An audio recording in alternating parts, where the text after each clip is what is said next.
Chapter 2, Sloka 50.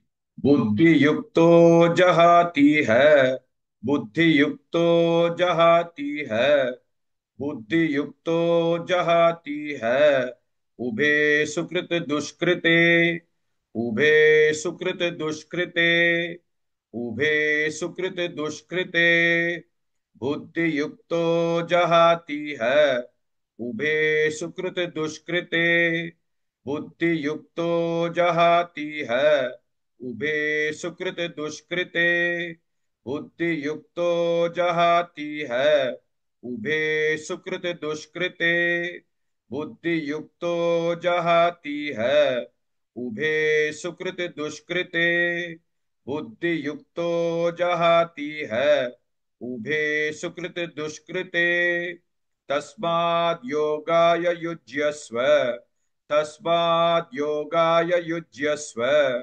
तस्माद् योगाय युज्यस्व, योगः कर्मसु कौशलम्, योगः कर्मसु कौशलम्, योगः कर्मसु कौशलम्, तस्माद् योगाय युज्यस्व, योगः कर्मसु कौशलम्, तस्माद् योगाय युज्यस्व, योगः कर्मसु कौशलम्, तस्माद् योगाय युज्यस्व, योगः कर्मसु कौशलम्, तस्माद् योगाय युज्यस्व, योगः कर्मसु कौशलम्, तस्माद् योगाय युज्यस्व, योगः कर्मसु कौशलम्, बुद्धि युक्तो जहाती है, उभे सुकृत दुष्कृते, तस्माद् योगाय युज्यस्व।